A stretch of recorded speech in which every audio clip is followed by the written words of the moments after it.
Questions? Governor, only about a quarter of the schools in the state are actually taking part in the pool program. Would you like to see more? Why aren't they doing it, and what effect will it have on the reopening of the schools? Well, I think generally speaking, and this is one I should probably where's the commissioner? I should probably let you take a crack at this too.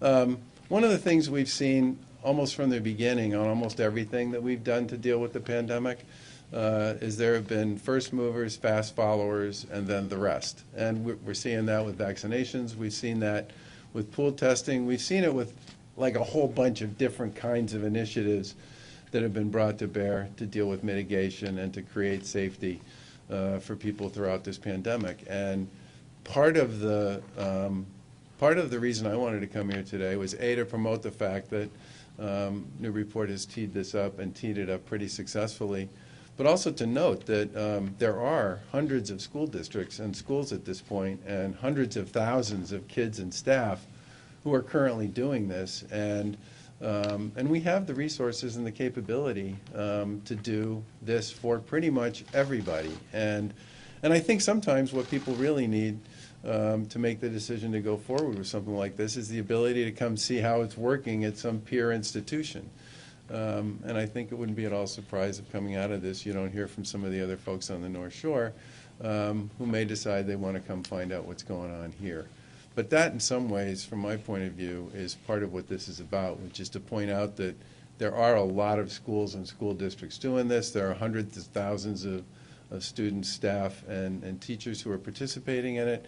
And I think folks are finding this to be a really positive element in their overall surveillance and safety programs. Do you want to speak to this at all, Sean?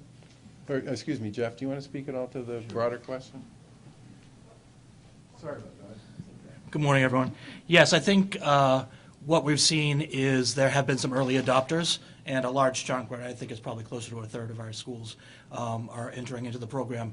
And now what you're seeing is more and more schools that are interested in joining, and we've kept that window open, so we're going to continue to work with people. I do anticipate we will have a significant increase in the number of schools as the days go on. Is there a carrot and stick that the DESE has to maybe get more involved in it? No, I mean, I think it's a voluntary program, and we have been certainly financing the first 6 or 8 weeks of the program for districts to try to help them. As we did, you know, we paid for a lot of Chromebooks at the beginning of this pandemic. We paid for a lot of air purifiers at the beginning of this pandemic. We are trying to begin the process to help people get their kids into school more robustly, and so we are funding this to kick it off, and we anticipate many more districts will follow. So right now, there's about 159 school districts that are doing it, and we anticipate there'll be significantly more in about a week and a half. Commissioner, you have this funded through April 18th. What is the plan after that as far as paying for this testing goes? So districts have been given different federal stimulus monies that they can use to pay for the testing. Are you already thinking about looking ahead to next year? Because obviously you're still going to be somewhat in this next year. Yeah, we're definitely working with the medical professionals to figure out what the plan will look like for next year. We were at a school in Arlington yesterday where most of the students in that school were doing it, but there's a percentage that are not. Is it important that you have buy-in from everybody in those districts? You know, what I would say is it's not unlike masking. We really want people to invest and do the testing. But we also knew there were some special needs students that couldn't wear masks, and that shouldn't stop them from getting an education. So we think if the vast majority of kids in a school do the pool testing, that will really be effective to give another layer of protection for our schools, students, and staff. Based on the announcement earlier this week that you're hoping to get elementary school students back in school 5 days a week, since then the MTA has sent an email out to its members saying that they're going to meet next week and try and figure out how to fight back. When you talk about these mitigation measures and the other information and these health measures that you've learned basically since September, what's your response when you hear that you're still sort of met with resistance from the MTA? You know, we are always willing to work with the teachers' unions. We worked out an agreement at the beginning of this pandemic to provide 10 days of training for teachers. That was the only place, I think, in the country that did that, because we just value the safety of our staff and our students. We wanted to make sure we did it right. I would also say, by the way, that allowed us to start school on time by having that training. And so we'll continue to work with them. At the end of the day, the board will be taking a vote soon about perhaps bringing our elementary school kids back. We've said since the beginning we think kids need to be in school. And you would still push forward with that even if the MTA says no? I don't know what no means. I mean, what would that look Well, like? I mean, their email to the teachers said that they plan to fight back. So if they meet with resistance and they say they don't feel safe going back, Yeah, I guess we'll have to cross that bridge when we come to it. I think right now, our plan is to go forward with the board, to take a vote, to try to get even more kids back in school. Any school district that wants to participate in this program can. I mean, one of the, if people want to play in the pool testing pool, we'd love to have everybody in. And I think part of coming here today was to point out that there are school districts and schools that are doing this and can provide sort of that early adopter advice and guidance to districts that would want to kick the tires on it a little bit before they make a decision about something like this. But the resources, you know, the lab processing capability, the logistical capability, the supplies, the resources, that stuff's all available. And I'd love to see as many districts as want to participate in something like this to sign up for it, because it's a really effective way of dealing with one of the major questions people have generally about this stuff, which is what's going on in my building every week. Governor, the mayor alluded to getting teachers vaccinated. I know the next group, Yep. once we get through 65 plus and the two comorbidity, any plans to fast track them more than that so that teachers, you know, might not have to go through the website or anything like that and deal with those hurdles? I think I mean, what I would really like to see is some additional supply from the feds which I think is actually going to start happening. I mean, if what Moderna and Pfizer said in their congressional testimony earlier this week is legit, they're planning to do twice as many vaccines in March as they did in February. That would mean a heck of a lot more vaccine available to every state, including ours. And our problem at this point isn't the availability of capacity to deliver vaccinations. Our problem is we have more capacity than we have vaccines that are available. I also expect that, based on all the noise coming out of the FDA, that J&J is going to get approved. And the beauty of that is it's a one-shot vaccine instead of a two-shot, and it doesn't require some of the deep freeze issues that are associated with the Pfizer and Moderna vaccines, which means, among other things, it's going to be a lot easier to transport and store. And they have already, J&J says they've already manufactured millions of them and are just waiting to get this approved.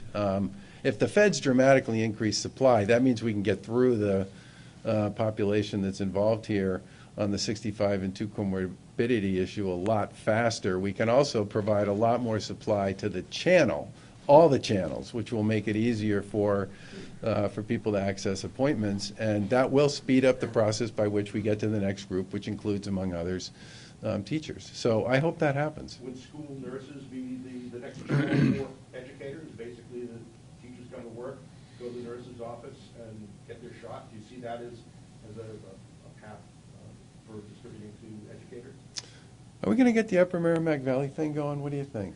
Yeah, we met last week, we have another meeting this week. It looks, Amesbury's gonna take the lead, we're very excited about this.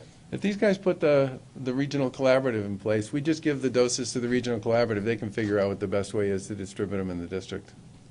I think the mayor mentioned mid-March potentially as a timeline for that. We're expecting potentially these teachers might be eligible for that phase.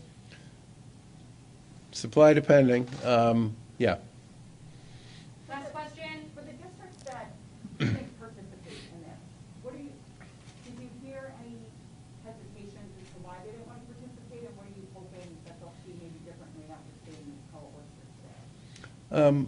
I mean, I've talked to some people about this, but this is something that, I mean, honestly, if you have folks like Sean, or folks like Joan, or folks like Mayor Holliday, I mean, what a lot of people want more than anything is somebody they consider to be in the same shoes that they're in, to be able to speak to them about, you know, how it worked, what kind of sort of disruption to the day, or however you want to define it, it might have created.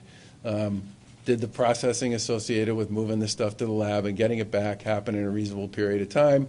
Was the Binex stuff available if people needed to do spot testing based on the results of the pool tests? I mean, those are the sorts of things I hear from people, and one of the reasons for, excuse me, doing this on a sort of demo basis and giving early adopters a chance to engage in it is it does create an experience set that A, helps us and the department figure out if there are things that on our end that we need to do better, and B, it helps other school districts learn from their peers about what seems to be working and what the best way to organize it might be.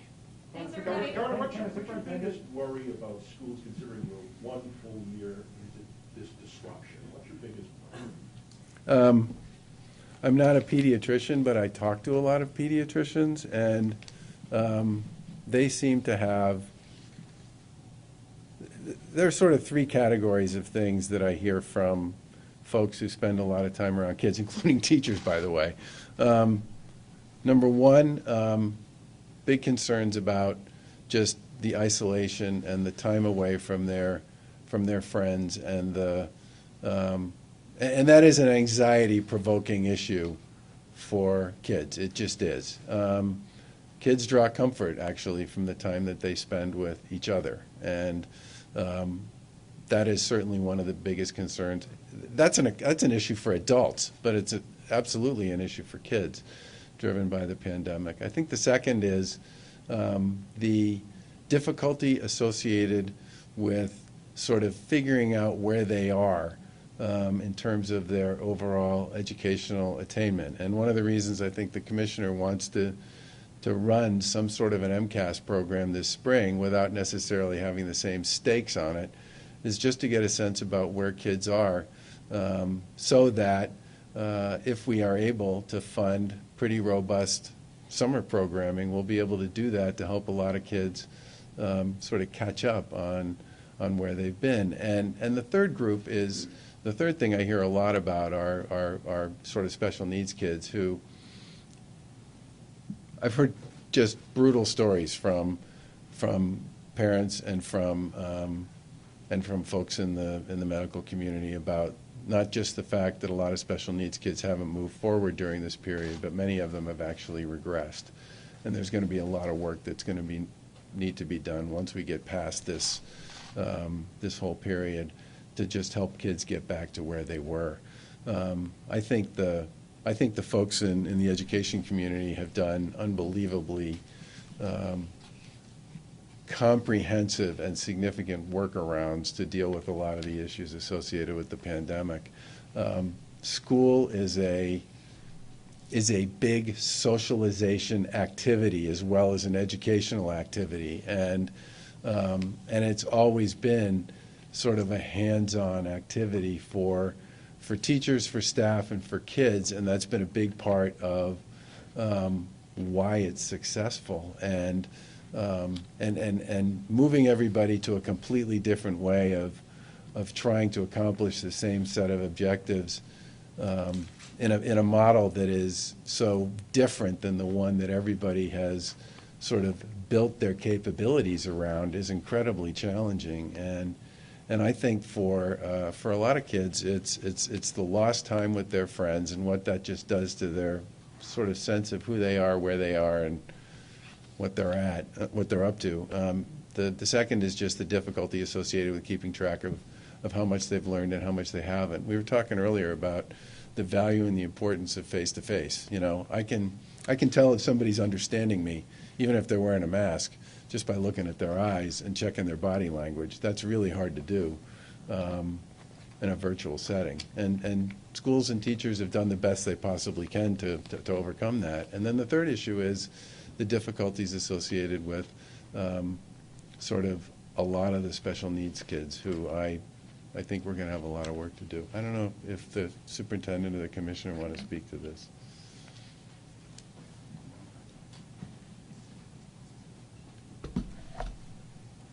Yeah, I think, I agree wholeheartedly with the governor, and, in Newburyport, we've really been taking a team approach, and I think, our staff and support staff really monitoring the potential learning loss for our students. So I think having the surveillance testing, adding more layers of safety precautions, allows us to have a phased-in approach and bringing more and more of our students back. So, our teachers just preparing for this fall, we were very fortunate. We had over 256 teachers. Instead of taking a summer vacation, our staff was coming in professional development for weeks on technology, and just really working in preparation of the fall. So we anticipate in Newburyport a similar approach, where we're going to monitor the learning loss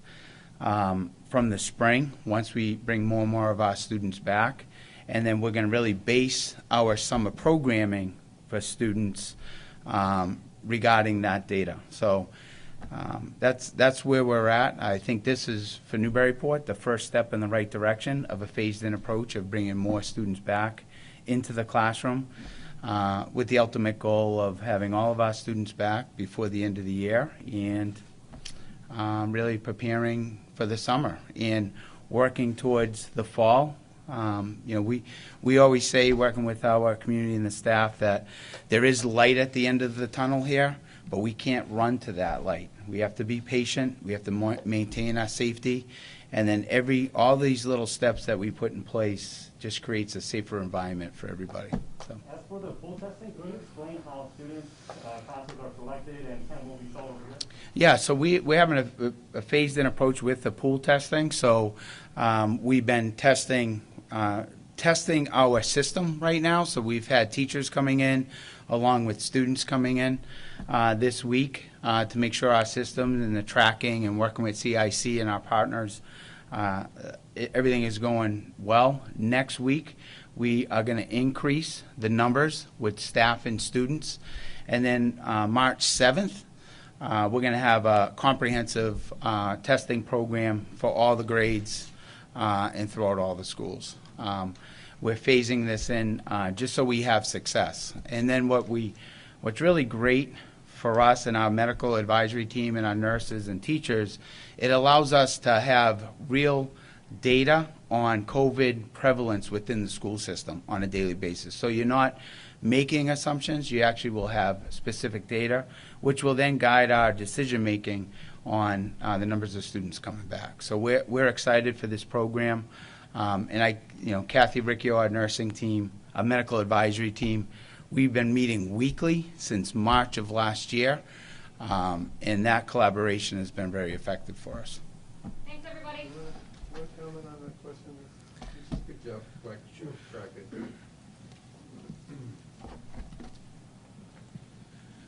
So I guess what I'd say is the schools have done an amazing job of trying to stand up these new vehicles of education, but nothing can replace in-person instruction and the traditional method that we've done.